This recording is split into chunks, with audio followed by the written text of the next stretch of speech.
नमस्कार मंडळी, स्वागत आहे तुमचं आपल्या यूट्यूब चॅनलमध्ये। तर आज आपण बघा हा मसाला मी कशासाठी काढलेला आहे। कांदा टोमॅटो घेतलेला आहे, अद्रक लसूण कोथिंबीर सुक्कं खोबरं घेतलेलं आहे, किसून घेतलेलं आहे, बारीक आपल्याला मिक्सरला असा वाटून घ्यायचा आहे। मैत्रिणींनो, ही रेसिपी तुम्ही रक्षाबंधनसाठी ताटाची शान वाढवण्यासाठी नक्कीच बनवू शकता। खूप छान लागते। तुम्ही अगदी पुरीसोबत चपातीसोबत गरम गरम भातासोबतही खाऊ शकता। करून बघा, आपली मराठमोळी रेसिपी आहे। आणि आपण पनीर हे तर नेहमीच बनवतो, पण एक साईडला वाटीमध्ये ही पण ठेवा, एकदम ताटाची शान वाढेल। खूप छान लागते मैत्रिणींनो, करून बघा। चला आपण रेसिपीला सुरुवात करूया। मसाला जो दाखवलेला होता तो मिक्सरला मी कांदा टोमॅटो सगळं वाटून घेतलेला आहे।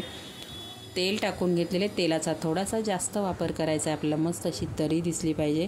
तेल टाकून घेतलेले, तेल कडकडीत गरम झालेलं आहे। मी जो मसाला तुम्हाला दाखवला होता तो बारीक असा मिक्सरला छान वाटून घेतलेला आहे। हळद टाकून घेतलेली आहे। मीठ अगोदर मी शिजवताना उसळ मी कशी घेतलेली मैत्रिणींनो, पूर्ण मिक्स घेतलेली। खूप छान, खूप टेस्टी होते ती, मिक्स असते ना ती, खूप छान लागते ती। आमचा जो कांदा खोबऱ्याचा मसाला होता घरगुती, तो मी टाकून घेतलेला आहे।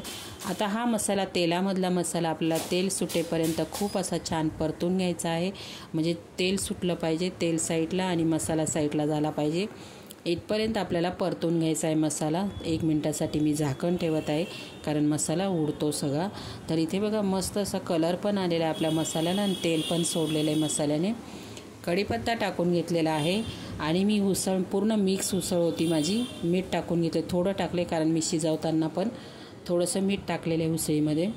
तर पूर्ण कडधान्य मी मिक्स घेतलेले आहेत। कुकरला रात्री भिजत ठेवलेले, कुकरला 3 ते 4 शिट्ट्या देऊन, म्हणजे जेवढे कडधान्य असेल, आणि तुमच्याकडे जर कडधान्य तसे नसतील तर आपल्याला दुकानमध्ये ते मिळतात, पॅकेट असतं पूर्ण, म्हणजे पूर्ण मिक्स मिळतात ते कडधान्य।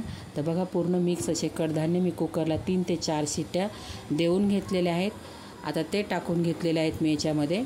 तर बघा, खूप छान लागते मैत्रिणींनो, करून बघा नक्की। रक्षाबंधनच्या ताटामध्ये एका वाटीमध्ये नक्कीच ठेवा, तुमची ताटाची पण शान वाढेल आणि खूप छान लागते ही। तुम्हाला एवढी पातळ पाहिजे नको असेल ना, तर थोडंसं फक्त थोडीशी तुम्ही रस्सा धरू शकता। एवढा पातळ नसेल आवडत तुम्हाला तर तुम्ही सुकी बनवू शकता, कारण आपण कुकरला शिजून घेतलेली आहे। सुकी बनवली तरी छान लागेल मैत्रिणींनो।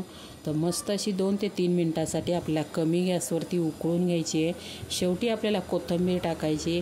ही तुम्ही फरसाण टाकून किंवा शेव टाकून अशीही खाऊ शकता, आणि किंवा सणासुदीलाही बनवू शकता। मोड आलेली, आमच्या घरामध्ये मोड आलेले कडधान्य नाही चालत, फक्त भिजवतो आम्ही, मोड आणत नाही। आता इथे आपल्याला उकळून घ्यायची, 2 ते 3 मिनिटासाठी उकळून घ्यायची आहे।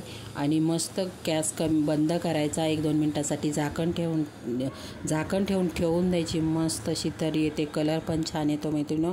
तर नक्की या रक्षाबंधनला तुम्ही ही रेसिपी एकदा ट्राय करून बघा। सुक्की बनवा कुकरला, खूप छान लागते मिक्स कडधान्यांची उसळ।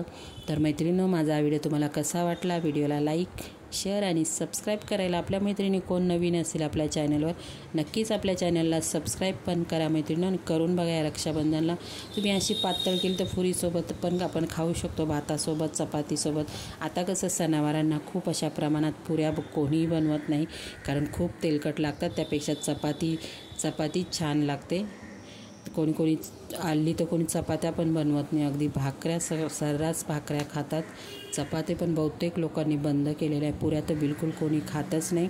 तर नक्की करून बघा। आपण कधीतरी सणावाराला बनवलं गेलं पाहिजे, एक महत्त्व असतं सणावाराचं। नक्कीच या रक्षाबंधनला अशी मिक्स कडधान्यांची उसळ करून बघा, सगळ्यांनाच तुम्हाला आवडेल आणि आपल्या ताटाची शान पण वाढेल मैत्रिणींनो।